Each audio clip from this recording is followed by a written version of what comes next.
Hello, welcome. Thank you for being here. We are excited for another amazing webinar today.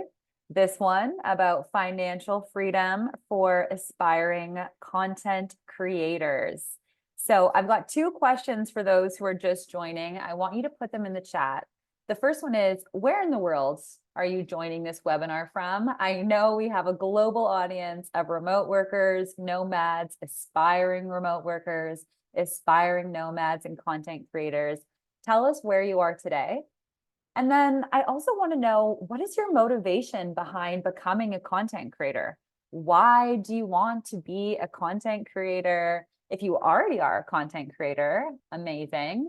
Why did you get into this? Let us connect with that, which we'll revisit this throughout today's presentation with Monika. Monika, you can come back on. I'm curious, where are you joining today? I'm in Costa Rica. I'm going to put that in the chat. Hey, hi Sam. I'm joining in from Cape Town. Just got here yesterday. Wow. Cape Town, South Africa. So amazing. I'm on the Caribbean coast of Costa Rica. And who else we got? We got Bosnia, California, we got Saudi Arabia, India, Toronto. And then for those who are just joining, let us know, why do you want to be a content creator? What is the impact of that lifestyle or that career choice for you? I have some people saying that it's a way to make an impact in other people's lives, establishing authority, your personal branding. Amazing. What was it for you, Monika? Why did you want to become a content creator? I really wanted to spread positivity. Honestly, that's the reason that I started. It changes through time, but I'm glad we have such great answers. But that's how it started. Well, now it's a different story, but Mm-hmm. I'm a professional podcaster, so I would say I'm a oh, content creator. I think that's in that absolutely. space too. And for Yeah. me, I thought it was such a great way to network with people I wanted to network with and learn from. When you have a podcast, you just always have an excuse to reach out to people that you admire and say, "Hey, can you come on my show and we could talk about how awesome you are and share all of your knowledge with the world?" So yeah, that was a big Yeah, one for me. that's amazing. That is so cool. I'd love to start a podcast one day. Yeah. Happy to chat. It's been so helpful. It's really changed my life. And curious if we have any other podcasters on the call today. We've got people from India, more people from Costa Rica, more people from India. Okay, very global. So I'm just going to get into it because Monika has an amazing presentation for you, and we want to make sure that we save some time today for Q&A. So with that said, I'm Sam. I am the webinar host. I'm introducing today's session, introducing Monika, and then I'll come back at the end for some Q&A. So it's a pleasure getting to host this webinar series by SafetyWing. If you're new here, we've been doing these almost every single week for over a year. They're all recorded. We have them up on our YouTube channel. And if you're one of our ambassadors, they're in our ambassador community, which we'll share some information today, how you can join us. But it's an amazing gig. I'm Sam. When I'm not doing this, like I said, I have my own podcast called The Freedom Lifestyle. But today is about Monika, who I'm meeting for the first time. If you're meeting Monika for the first time, she's a former investment banker turned full-time digital nomad, content creator, and paragliding pilot. You didn't mention that backstage, Monika. Yeah, I don't talk about it a lot. But yeah, yes, I am one. Yeah. Wow. Okay. I got a lot of follow-up questions on that. But Monika has been able to use her financial savviness to earn a full-time income, living, traveling the world, creating content, and working with over 55 brands. Now she's helping others really experience this lifestyle of traveling and financial freedom, and is currently trying out slow travel, 12 countries in 12 months. So is this month South Africa? Is that the plan? Yes, this month is South Africa, Okay. Where were you February. last month? I just came back from Tanzania. So yeah, it's Amazing. been great. Yeah. So awesome. What a cool life. And so if you have questions, whether it's about paragliding, slow travel, financial savviness, content creation, really anything, put them in the Q&A box. And at the end of this, I'll come back on and we'll do a bit of a question and answer with Monika and I. So a couple more things from me. These webinars are powered by SafetyWing. If you haven't heard of SafetyWing, definitely visit our website. We have a very big vision of building a global social safety net for remote workers and nomads. If you fall into either of those categories or aspire to be in either of those categories, SafetyWing is creating a suite of products with all of us in mind and really wants to become your new home country, but on the internet. And so removing any type of geographical borders and barriers that would prevent anyone from accessing this type of lifestyle and the freedom of movement and the freedom of travel, which so many of us get to enjoy.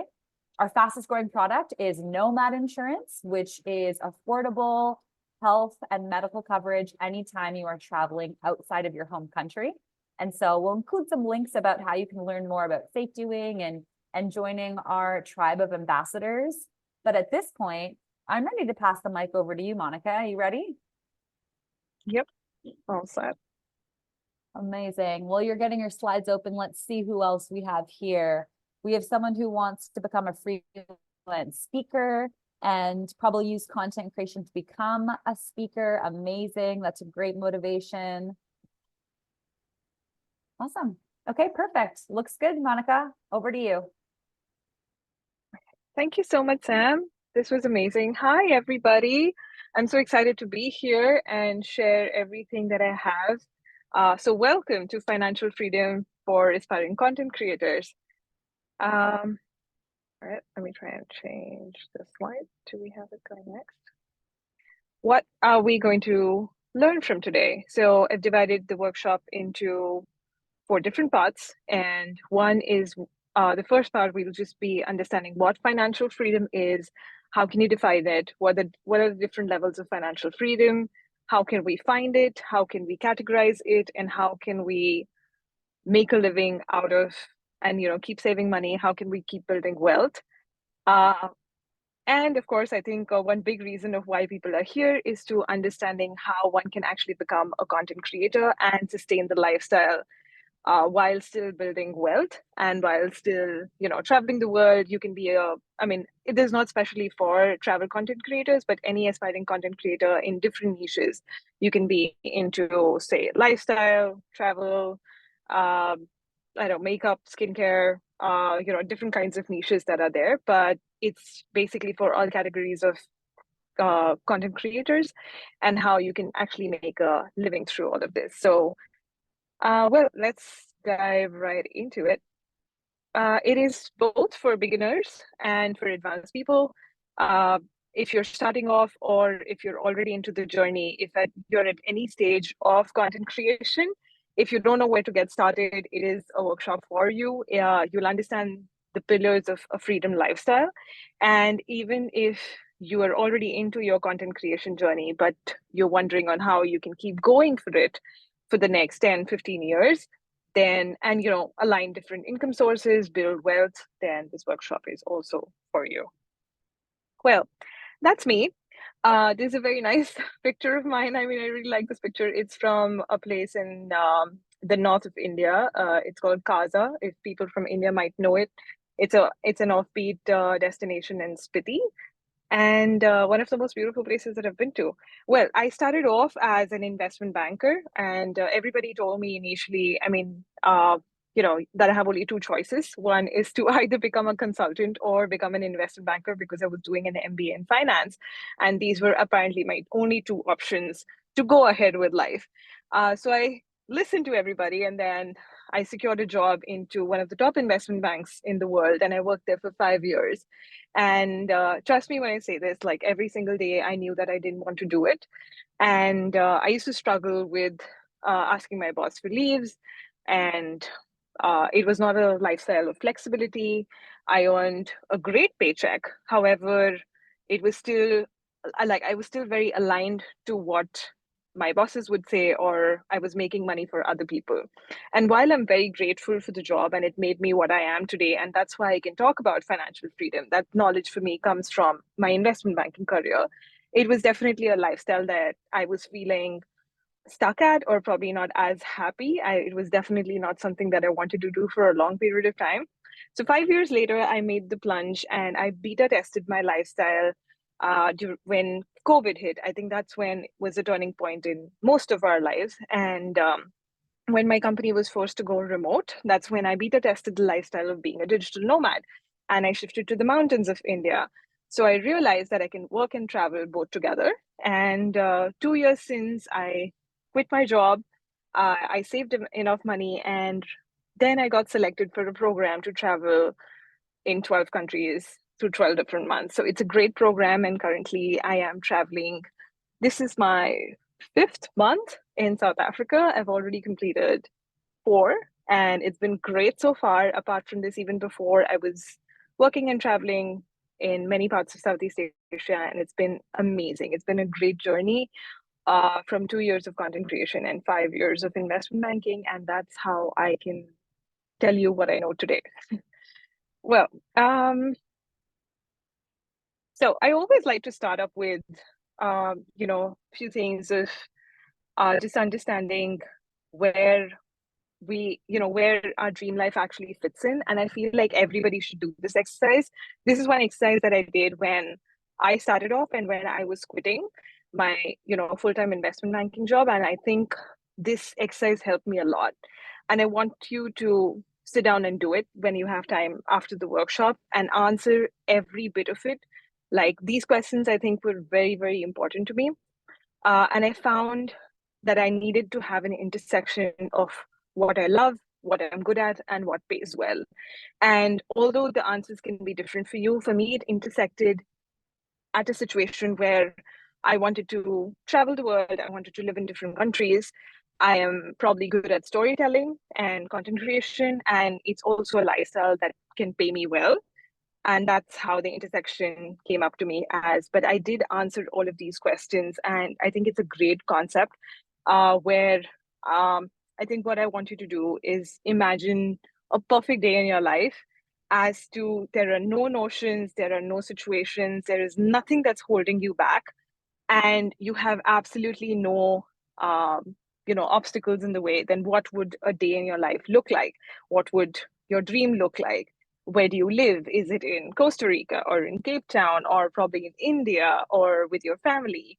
What does the place that you live in look like? And I want you to describe every single part of it. Like, what do the color of your walls look like? How does your flooring look like?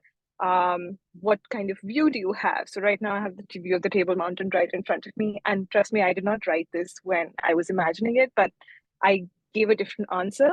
But I'm glad that the aesthetics of where I am, the apartment that I am in currently, has very much aligned to what I described there. And it's almost like a manifestation, because when you write it down, it's like you're making it come to life. Who do you live with? Do you live by yourself? Do you live with your family? Do you live with your dog, your parents? And it can mean different things to you. Who are the important people in your life? And again, that can align to the previous question.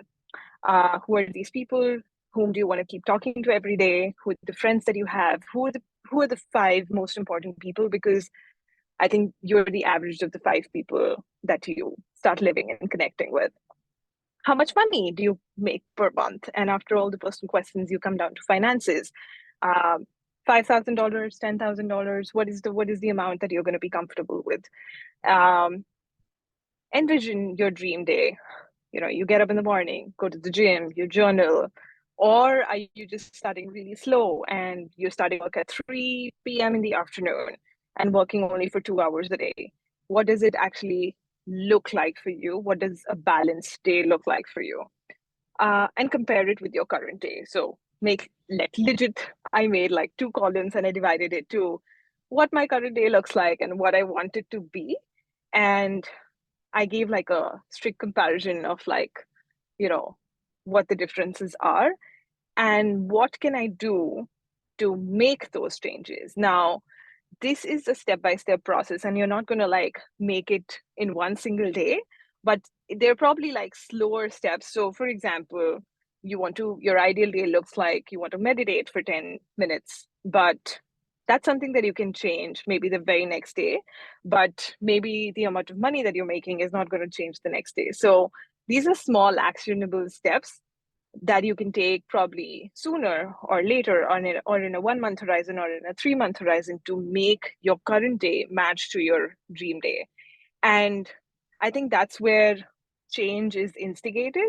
So it's amazing to just answer these questions and do this small exercise. Just sit with yourself, maybe early in the morning, maybe right after this webinar, and imagine on what are the changes that you can do to make yourself, aligned to the dream life that you are. And maybe putting in a circle also helps you define what kind of like a career option you can opt for. I'm assuming that you guys already know that you want to be content creators, and that's why you're here.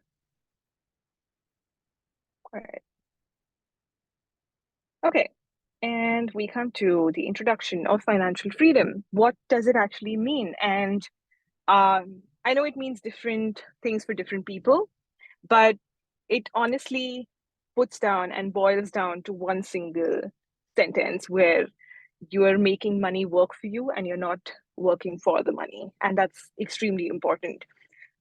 It's basically to not have extreme amount of money, but to manage the finances that you're currently having, or how can you maximize that experience with the money that you currently have, and how can you keep maximizing wealth.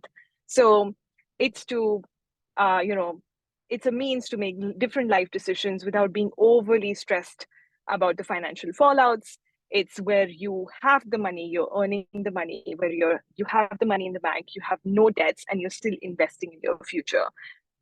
It's a space where you say that I am prepared for any obstacles that come in my way. There is financial peace, and if there is something that comes up like a hospital bill or some unknown circumstances or somewhere where you have a big expense, you are in the ability to pay, and pay it with ease, or pay it without having the stress of those decisions.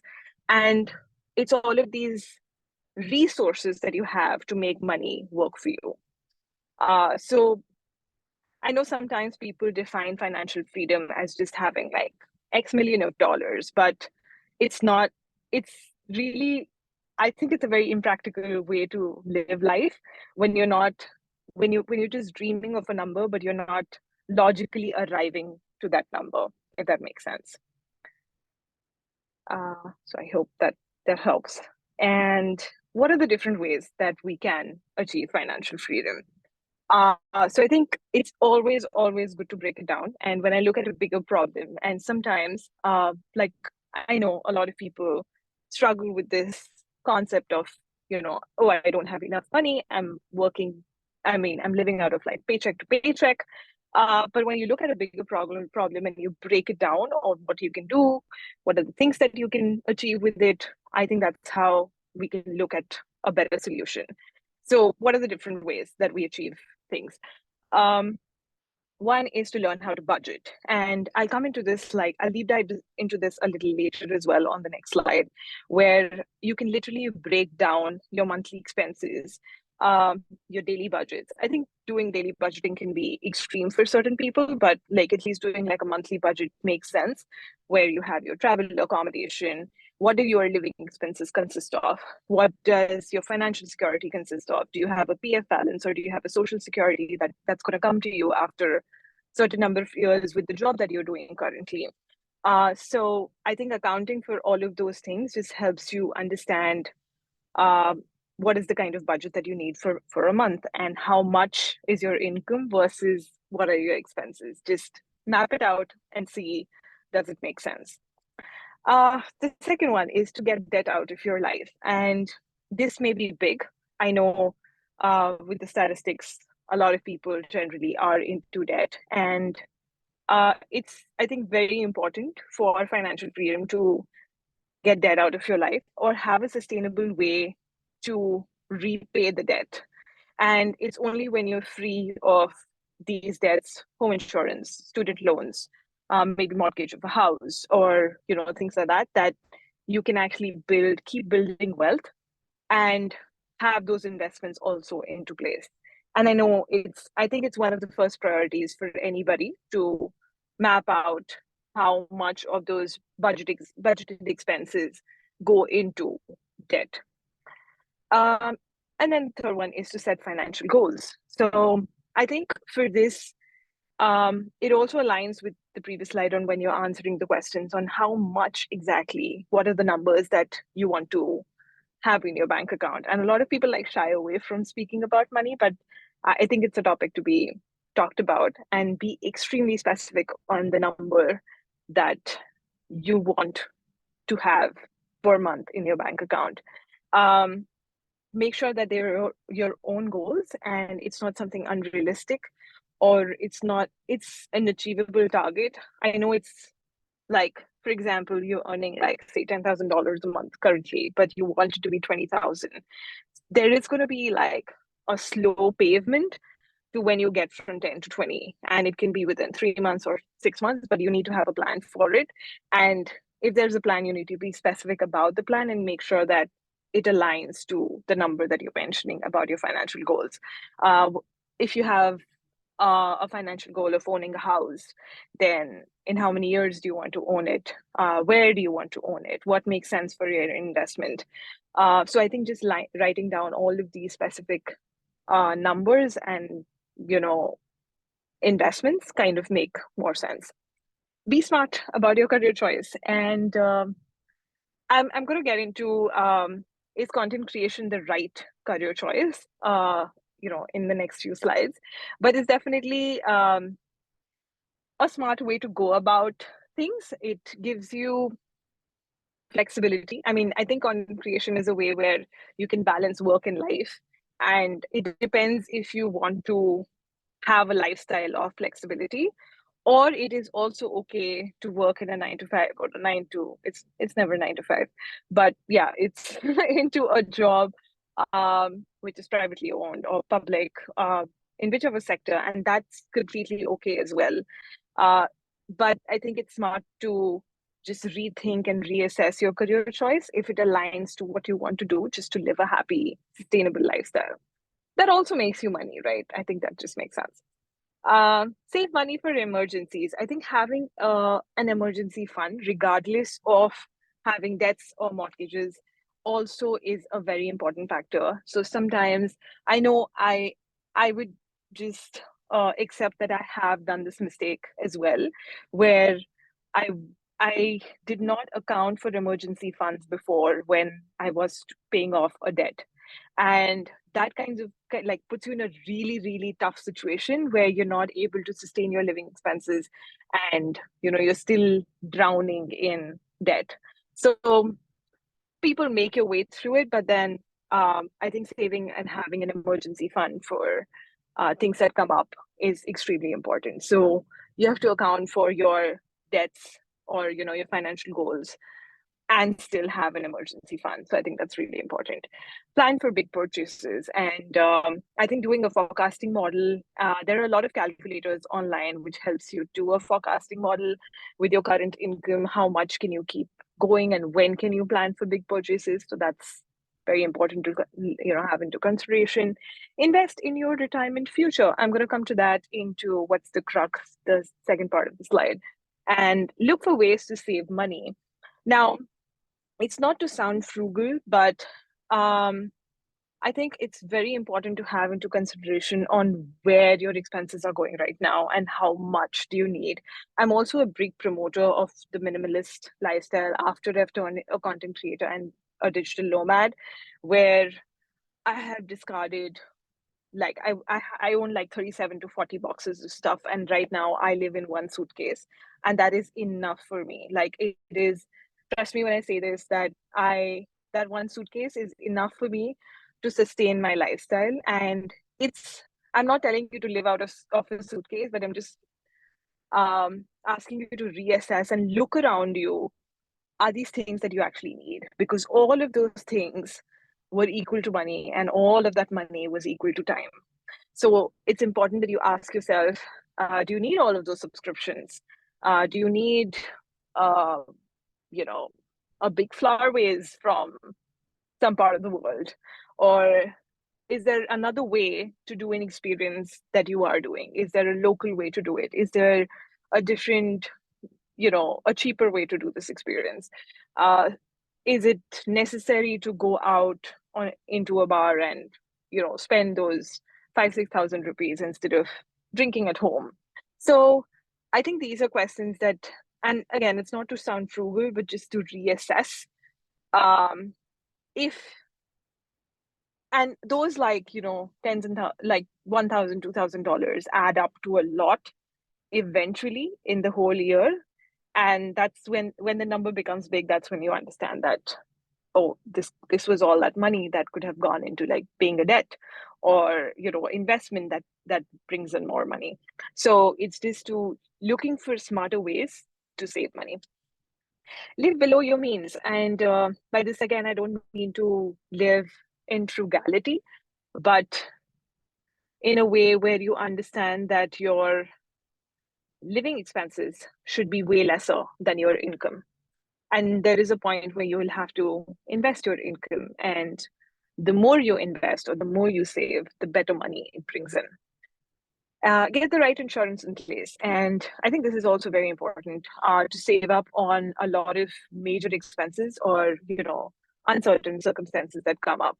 SafetyWing is definitely one global insurance that covers you all across the globe. And it's also at a very affordable price. So they have a no-wire insurance product where they go around, like, it covers you around the globe. And it saved me like tons and thousands of rupees when I am, like, injured in a new country, or I need to, like, I broke my ankle and I had to go to a appointment, and that saved me a lot of money when I was living out of Tanzania. So it definitely is a smart way to just have your insurance in check, your medical and travel insurance in check, your life insurance in check, your term in check, your term insurance in check, so that it's not just for you, but it's also for your loved ones who are, having something behind. So, just in stages of calamities, you're covered instead of spending, like, okay, 2 lakh rupees, you can be done in, like, maybe 20,000, and that's like a huge cost saver. Okay, I'm just gonna pause and read some questions. How to make more money while working at a job. I'm gonna come to that, Jaideep, in just a minute, and that I'll just explain that in the fire movement. So, what's the crux of all of it? Now, I do have, like, two, two small things on this, which is the 4% rule and the fire movement. But I just want to have a disclaimer that this is not the solution to everything. The 4% rule and the fire movement, both of them have their own, things that can be questioned for, but it's like a defining statement for you to get started into your financial journey. And it's not necessarily the rule that you need to follow, but just a guidance point. And it definitely has helped me a lot to just start defining on where I need to get started. So the 4% rule is basically just the thumb rule for retirement spending. And, like, for example, you need to be retiring and you want your retirement to last like 30 years. So you add up all of your investments and just withdraw 4% of that total investments during the first year of your retirement. And in the subsequent years, you account for inflation. So, for example, it is 2% of inflation. So you keep withdrawing 2% more every year. And if this goes on for 30 years, you will perpetually last your money. That's the 4% rule. So, for example, your portfolio is about $1 million and you keep withdrawing. You assume that you need $40,000 for a year of expenses. So you withdraw 40,000 of that 1 million in the first year of your retirement. And then the inflation, for example, is 2%. So the next year you withdraw 40,800, and then you keep going more and more. However, this rule kind of lacks that the inflation is going to be just 2%, or it's a pretty rigid rule, and it does not account for, like, say, more inflation or upgrading your lifestyle during retirement, or any taxes or investment fees that goes on. But and how long do you want to plan it for? So for example, you want to plan for like 40 years of retirement or 50 years of retirement, and that's how much accordingly you need to invest for that money to make more money. And it also does not account for how much is the market going to make, what are the bonds that you're investing in, what is the equity that you're investing in. But it's a great starting point to just understand that, oh, if I want my money to last perpetually, how much do I need to invest and how much do I need to withdraw for making it continuously last and still sustaining the lifestyle that I'm living currently?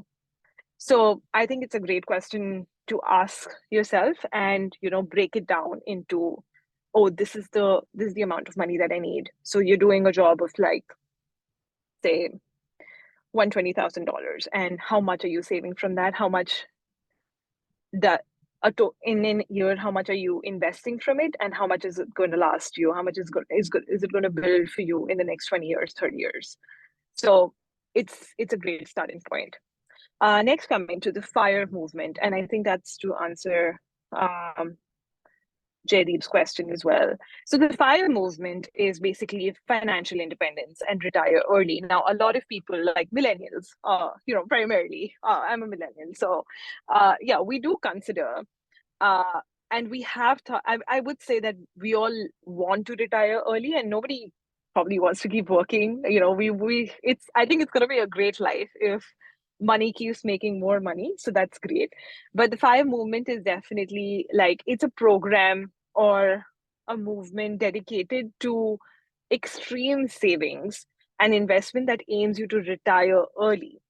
And it's definitely a more traditional budgeted form of retirement.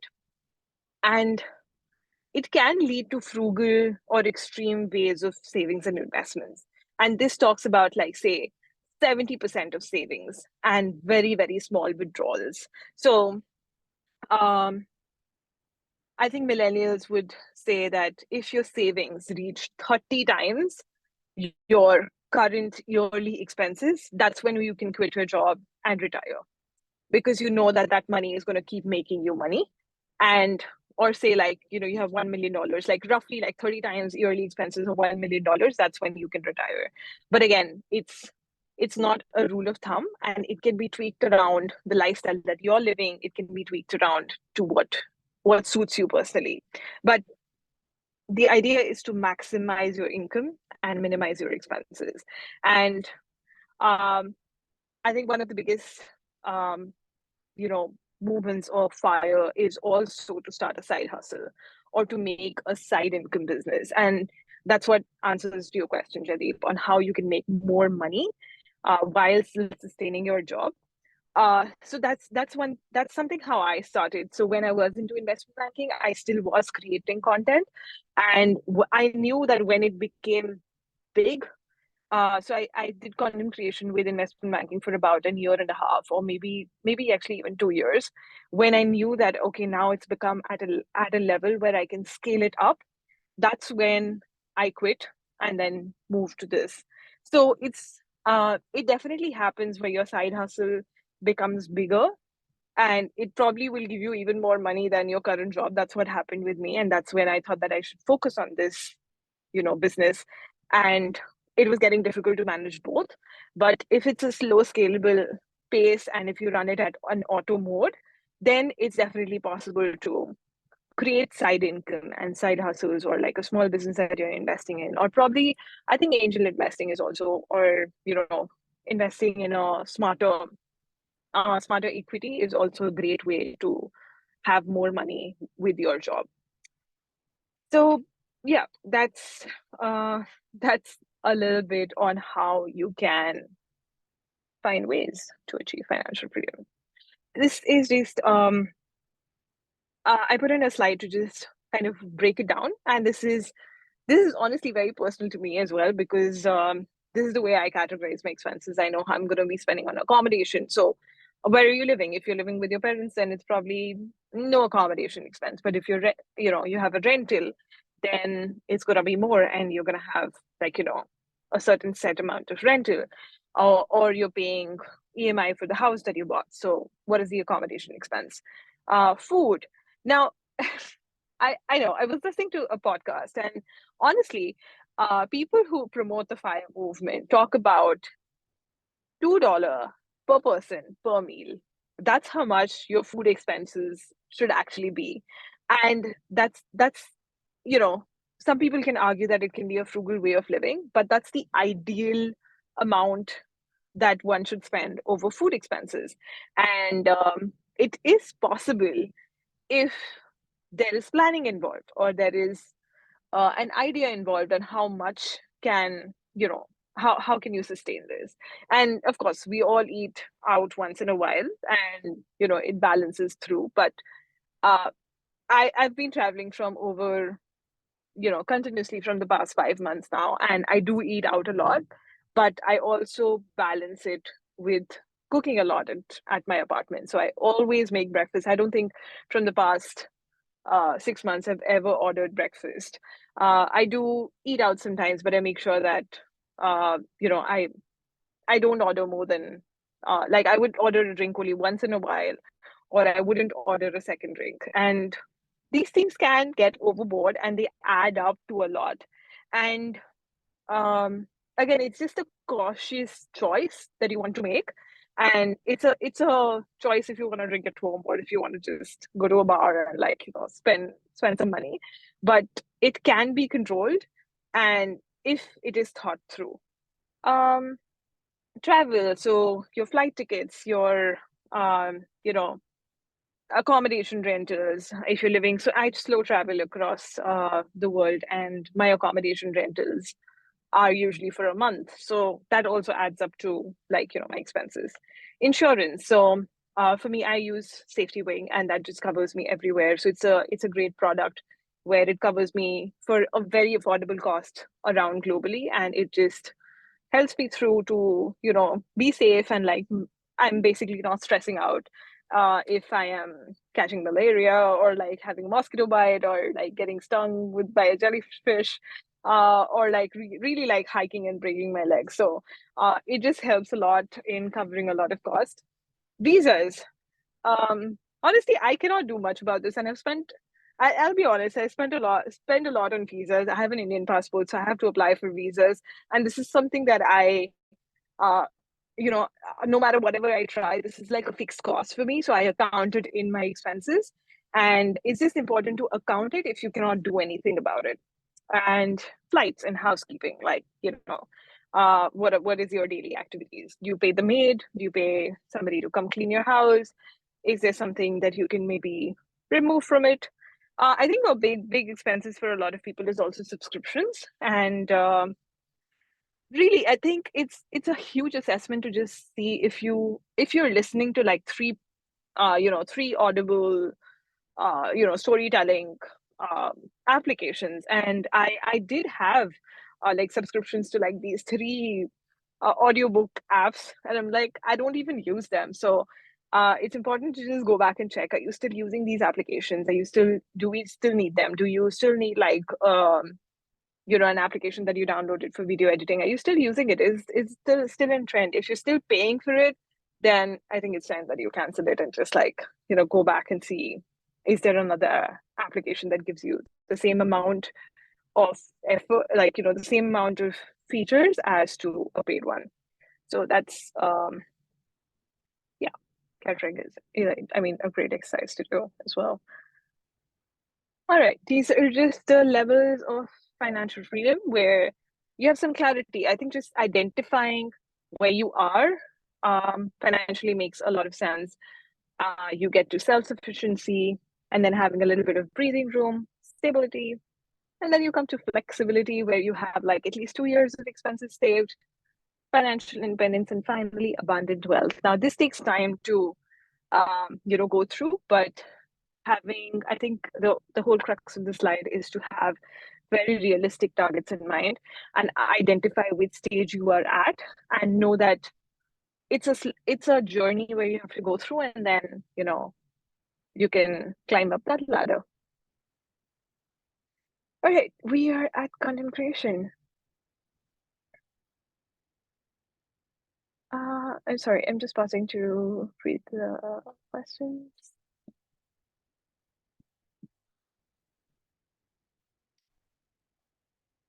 What if the tourist attraction is itself desserts or breakfast, for example? In Goa, coffee or dessert is still $2 to pay for the storage.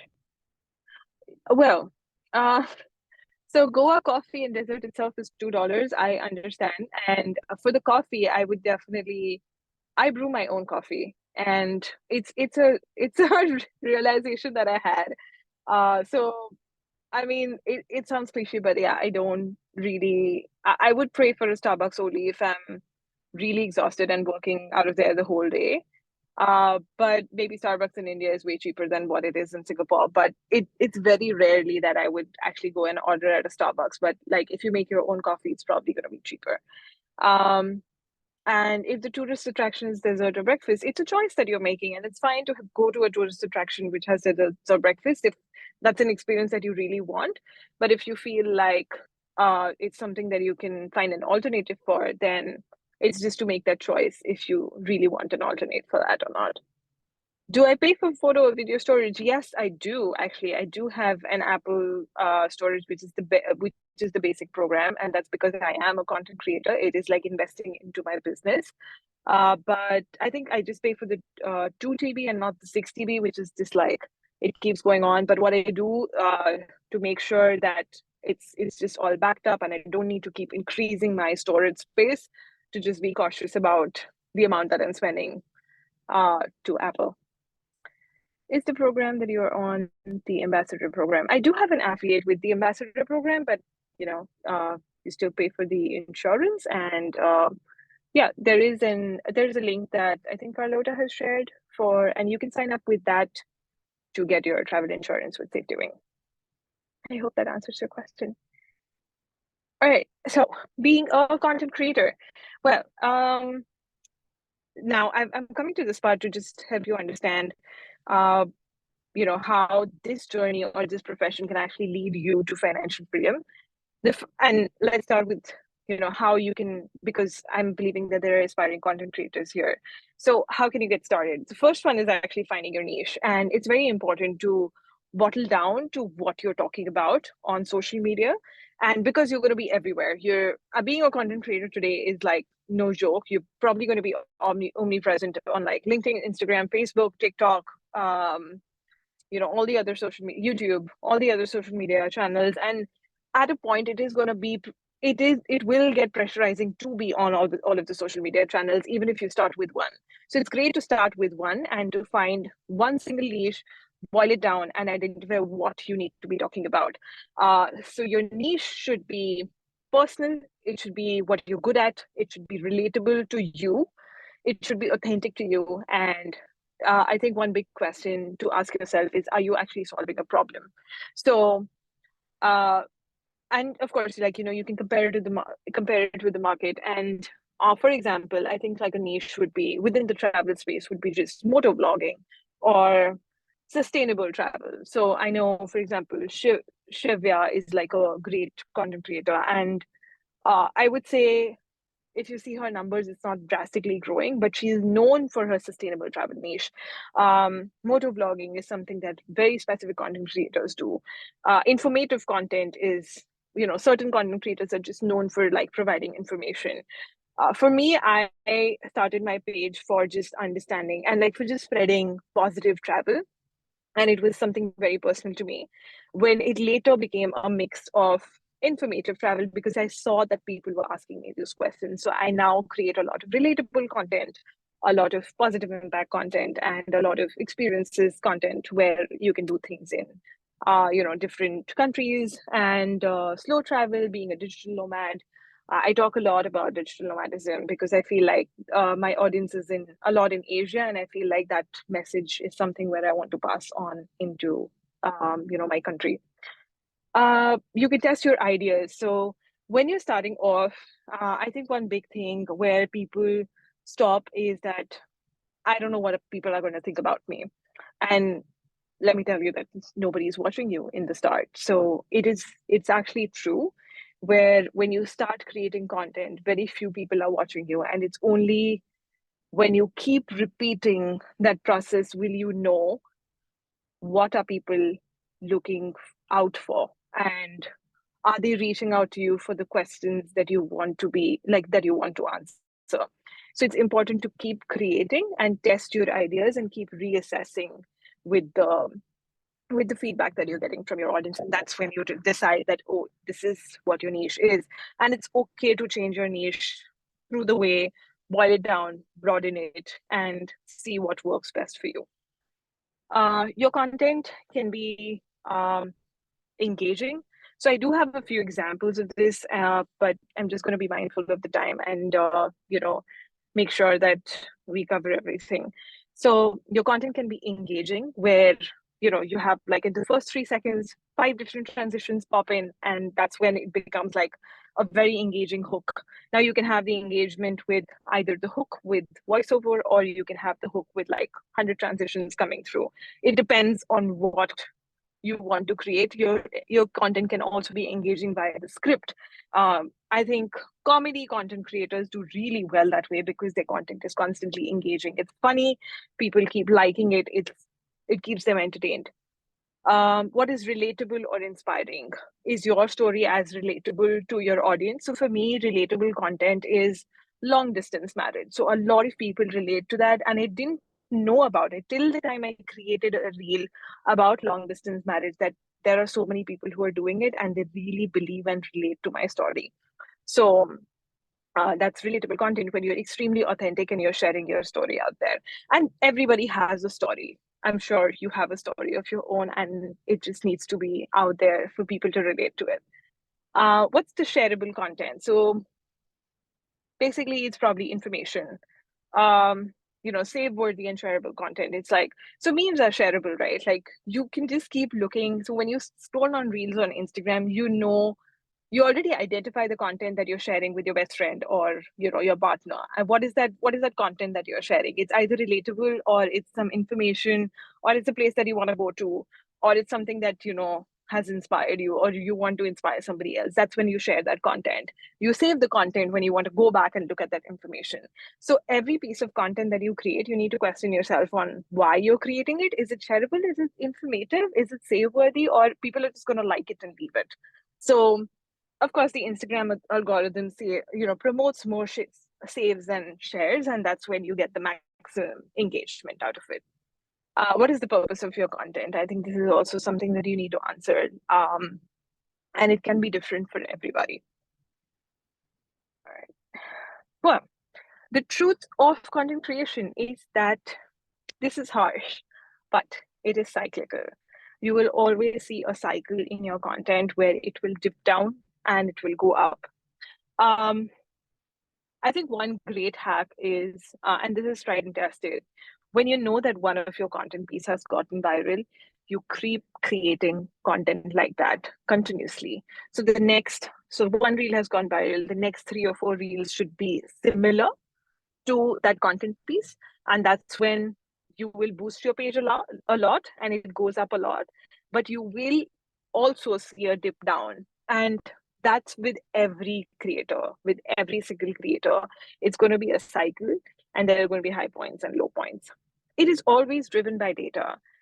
So there is average watch time. You can go and look at your insights and see and understand how much have people related to this reel. Have people watched it till the end? What is the time that they paused at it and looked at it, or did they see the video again?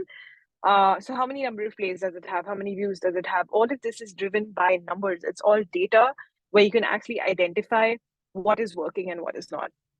It's always driven by feedback. So your DMs, the replies to your stories, the likes of your stories, the comments on your reels, all of these are feedbacks by your audience, and it has to be taken very seriously. I read every single comment, every single DM. I reply to every single person, or at least have read the message, because I know that this is probably the idea of my next reel, because my audience wants to see this. And though I create content also for myself, but I have to keep my audience in mind.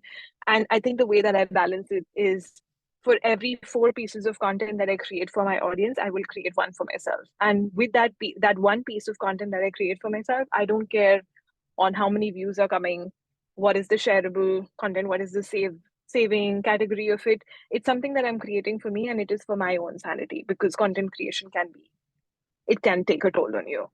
So it's driven by feedback, it's driven by engagement, and a strong community. I'm so glad that all of you are here, and thank you so much for joining. And I think you all are here because of the content that I put out and because of the community that I've built on WhatsApp, on LinkedIn, on Instagram, on YouTube, wherever you found me or SafetyWing. I think this is the fruit of building a strong community. And now you know that it's all that hard work that's coming. The harsh part is also that content is not everything. Yeah, you have to probably create products or some other alternative. Content can be everything if you are a machine and you keep creating it that way. However, if you want to keep sustaining the lifestyle, I think, and eventually find financial freedom, build a passive income, then you need to create products, digital products. It can be online, it can also be physical products as well, but it's important that you create them.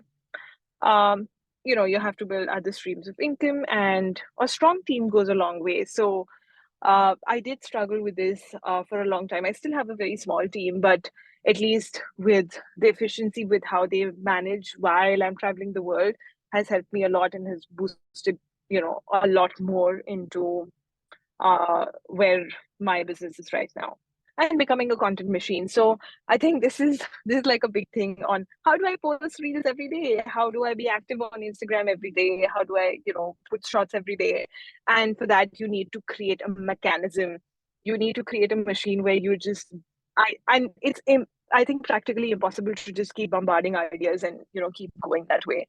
So I think a good a good machine is to have the scripts in place, get it on the edit, you've already shot it, and you have like a week's worth of content planned. So you go and shoot all of that 1 week of content together. Now that can be voiceovers, that can be scripting, that can be recording in your home, that can be recording recipes, whichever category of content that you come from, but you're pre-recording your content to make it into a machine. That's when you're actually being consistent on the platforms that you have. And the sad reality is that consistency does pay off when you're starting off. Like when you're an aspiring content creator, you're still growing.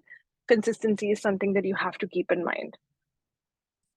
All right, so these are the income sources for a content creator. So sponsored posts, I think, is one of the biggest places where we come from, and it's I think the highest paying out of everything else. And a sponsored post for lifestyle bloggers can be really high. For cooking can be really high. For travel, it can be a mid-range. And affiliate marketing is basically you promote a product that's not even yours. So I think it's a great model where I like a product. So for example, in one single suitcase, I have like, say, 5 makeup products. I own a bag, which is from Tropic Field. I own maybe say Decathlon shoes. Now, all of these products I genuinely use them, and I know that they're going to be with me for the next 1 year of my journey.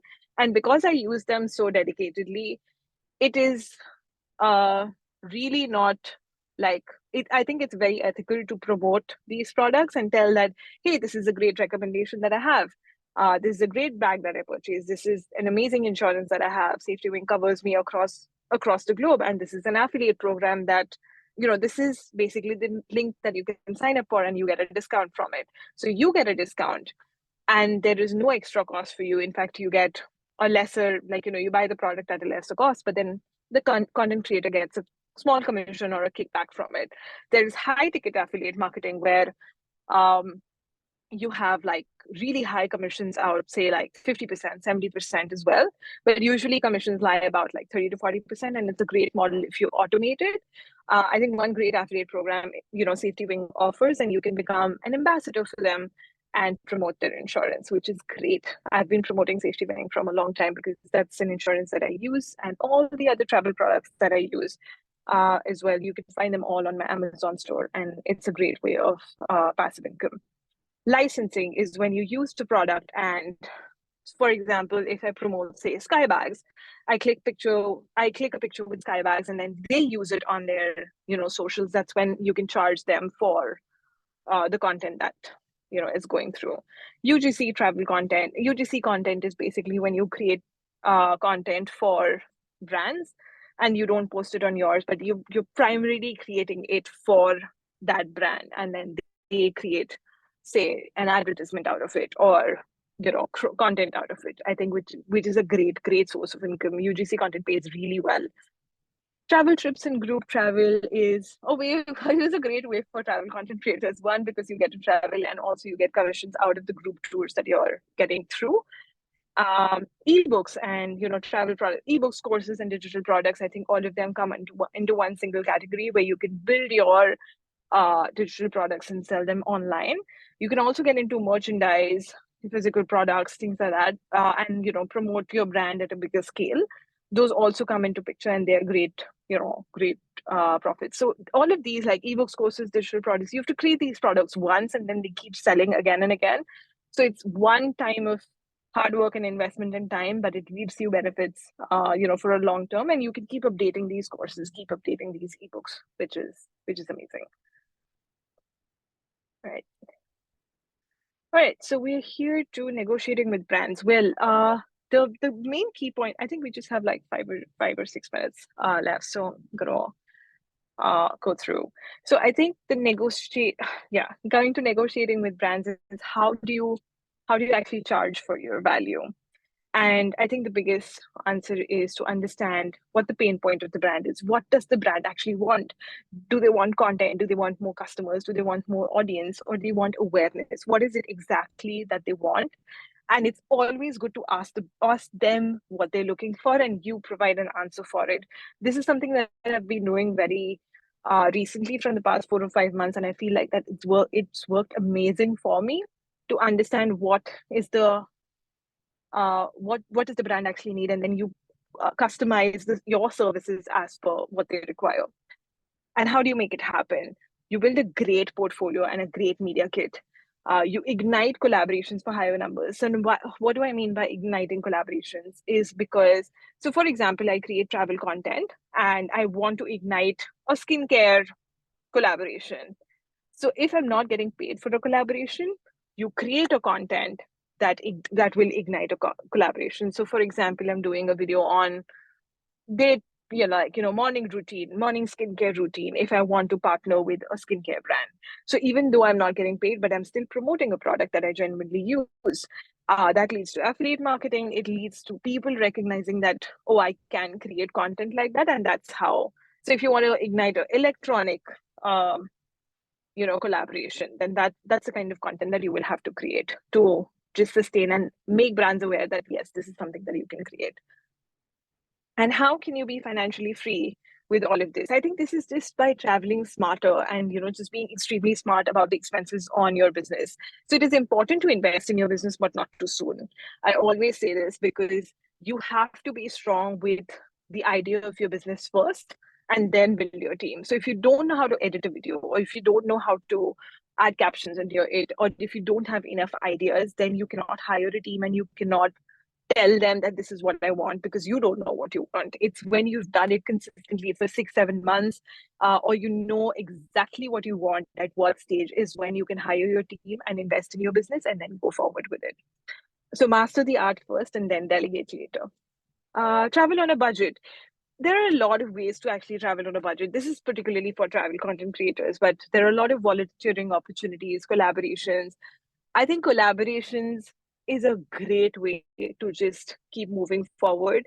Going to meetups, meeting content creators, sending them a message, reaching out to people is all very underrated, but it goes a long way. And making just connections turn into relationships is, I don't know how to explain the power of it, but it's been great. It's actually the reason of why I'm doing this journey, and I cannot stress on this networking hack enough. Start small and keep going big, and have I think wake up with the idea of a mindset shift that you can do this. and that you're a great content creator and you just keep going, you keep creating. It's a process where you keep learning and moving forward. All right, so um, well, these are the ways where you can find, like, by reaching out, staying on the radar, checking LinkedIn, checking what brands want, and finding high value clients is, I think, like the way to financial freedom. International clients actually don't negotiate too much. They are amazing. So reach out via cold emails, outreach, delivering really high quality content, because once you deliver high quality content, they're going to probably refer you to somebody else and then somebody else and somebody else. And it works amazing. It builds a lot of streams of income, networking with the right people and converting connections into relationships. So I think staying on the radar, apart from these, is one of the most important points here, because you have to keep an eye out on projects that are coming up. Keep an eye out for the content creators. What are the collaborations that they're doing? Can you reach out to an agency, or can you reach out to the brand directly and say that, hey, this is something that I can do for you. I'm going to be creating this kind of video. Why don't we do it together? And it's okay to start with, we call it in India, barter collaborations first. And you know because you're learning with barter collaborations on what brands want, and then you keep going forward. So it's okay to start with it and then build from there. All right, so these I think this is a nice screenshot that you can take if you're looking for remote jobs, just in case for flexibility. This is a slide that I added where you can look for remote jobs on these websites. Taking a screenshot of this should be really helpful. And some budget hacks where these are again like for travel content creators, where you use shared co-spaces. Co-living is a real thing, guys. I always live in co-living. It's a great option. It's super cheap. House sitting, couch surfing, going local, all of these options actually lets you travel for free. There's also a myth where saying, like, traveling longer is really expensive, but actually traveling longer is way cheaper than shorter trips. So because you're living in the country, you're actually sustaining your lifestyle there. So it's amazing to it's actually a great travel hack to stay longer in places. Getting a local SIM card, investing, and keep testing, keep looking out for deals. Use your cashbacks and coupons. I think that's a great way to keep. That's a great way to travel hacking as well. Again, there are like great reward points on hotels. There are great reward points on co-working spaces. All of those help a lot in sustainable travel and volunteering, experiencing local cultures. All of these are amazing ways to get through it. Well, I think we're at the end of it. Sorry, I had to rush through a little bit. But yeah, this is where your adventure begins. I hope this gave you a little more clarity on next steps. But the reality is that you will have to put in the work. It doesn't come out easy. It's a lot of constant test and trials, constant creation of content, constant collaborations, constant reaching out, uh, consistently being a content machine to reach that number that you just wrote down in the exercise. It's also great to actually invest in a mentor if you don't have a clarity. I think investing in mentors is quite underrated. And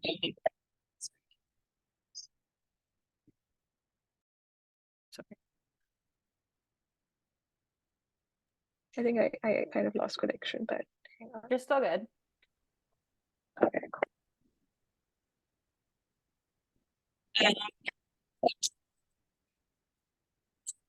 Oh, now we can't hear you.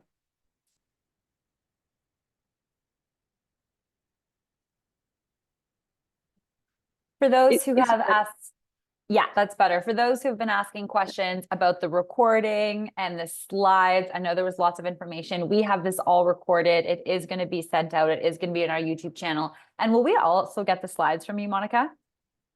Sure, of course. Amazing.